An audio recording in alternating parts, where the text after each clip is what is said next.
ফিক্সিংয়ের সন্দেহে মালিক গ্রেপ্তার, মোস্তাফিজের এলপিএলের দলের চুক্তি বাতিল।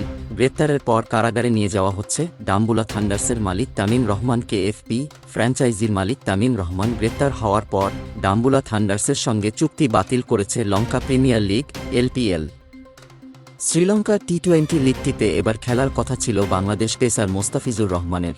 বার্তা সংস্থা এফপি জানিয়েছে, বুধবার দুর্নীতির সন্দেহে তামিমকে গ্রেপ্তার করে পুলিশ। তিনি বাংলাদেশি বংশোদ্ভূত ব্রিটিশ নাগরিক। দুবাইয়ের উদ্দেশ্যে যেতে উদ্যত তামিমকে ফ্লাইটে চড়ার আগেই কলম্বোর বিমানবন্দরে আটক করা হয়।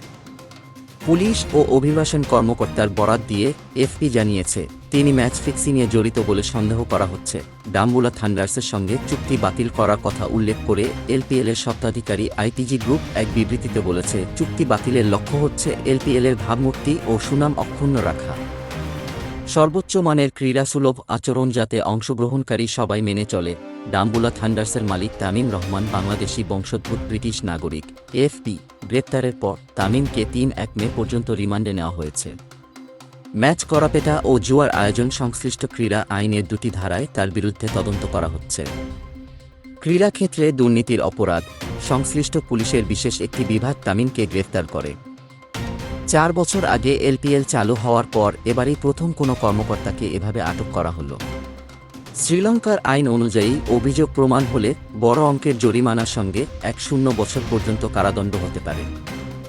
দক্ষিণ এশীয় উপমহাদেশের প্রথম দেশ হিসেবে ম্যাচ গড়াপেটা সংশ্লিষ্ট অপরাধকে ফৌজদারি ধারায় অন্তর্ভুক্ত করে শ্রীলঙ্কা। ২০১৯ সালের নভেম্বরে এ আইন পাস করা হয়।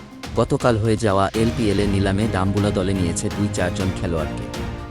এতে $৪,৫০,০০০ মার্কিন খরচ করেছে তারা।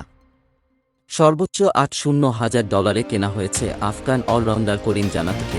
মোস্তাফিজকে অবশ্য নিলামের আগে সরাসরি চুক্তিতে দলে নিয়েছিল ডাম্বুলা। এবারই প্রথম এলপিএলে খেলার কথা ছিল মোস্তাফিজের। ডাম্বুলা থান্ডার্স ফ্র্যাঞ্চাইজিটি এ মৌসুমেই প্রথমবার অংশ নিতে যাচ্ছিল। এর আগে দলটির নাম ছিল ডাম্বু।